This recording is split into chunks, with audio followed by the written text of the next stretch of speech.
Well, time to get more insight onto the bond market. We're joined now by Tertia Jacobs. She's a Treasury Economist at Investec Corporate and Institutional Banking. Good to have you with us, Tertia. Thank you, Gugu. Maybe let's pick up on a lot of the economic data that we've seen from a global perspective. Just today, the US CPI also being released now. Many people saying that this won't change the stance of the Fed regarding interest rates for the moment because tapering is still their key concern.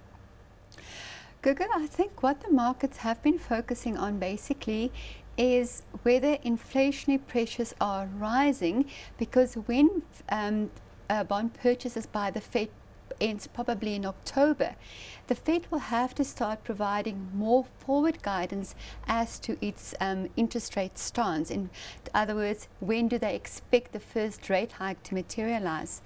So from that perspective, they're focusing on inflation because the Fed chairperson, like Ms. Yellen, is reasoning there's still a lot of excess capacity in the labor market. Hence, they would like to keep monetary policy, in other words, interest rates, very low. So the only thing that can lead them perhaps to hike rates earlier would be if inflationary pressures accelerate or start to accelerate. And that hasn't happened just about yet. Maybe if we contrast that also with the CPI data that we've seen out of the Eurozone as well as the UK recently, does that also indicate a similar move, that until those inflationary pressures are on the upside, interest rates will make a move? I think when one compares it with the Eurozone, there's definitely signs that inflation in America has stabilized, it has bottomed out, and it's slowly beginning to creep higher. The Eurozone, on the other hand, faces the risk of deflation. You know, on an annual basis, their consumer prices have increased by only 0.4%. Now, that compares to South Africa, where inflation is rising by more than 6%. So, Eurozone, their central bank is still trying to combat deflationary pressures.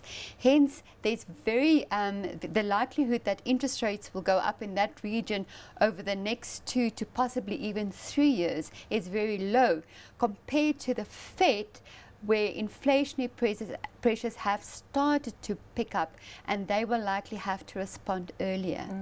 Then, very interesting now with regards to England, their inflation rate has come out, as you pointed out, a bit lower than what the market is expecting.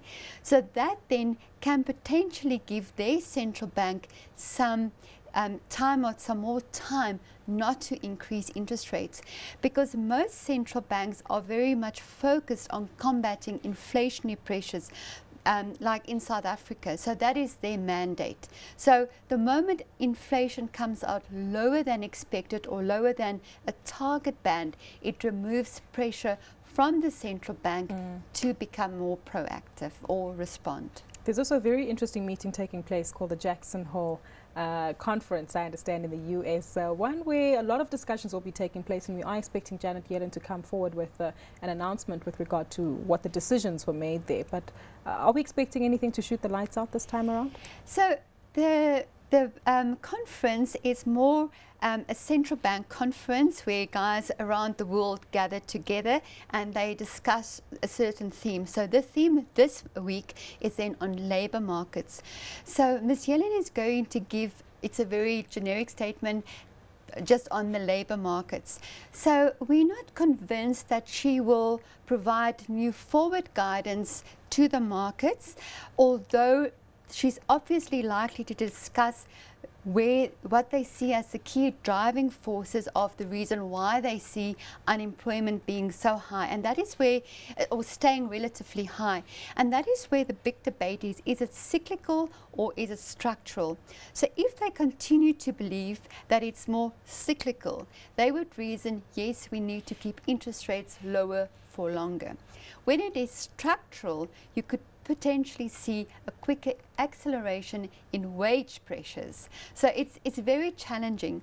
And because valuations on bond yields are so low, okay, or expensive for that matter, and the market is pricing in a very slow increase in interest rates in America, they will monitor and examine every word that comes out of her mouth. So there is potential a bit of volatility risk if she is less, if what we call dovish, if she's a bit more concerned about wage inflationary pressures, but I think she's probably going to continue to try and balance it, because they don't really want to see market rates increasing, because the housing market is still very closely, or financing of the housing market is very much dependent on the longer dated bond yields. Sure. Well, I'm sure she'll have a team of people making sure that she says the right things.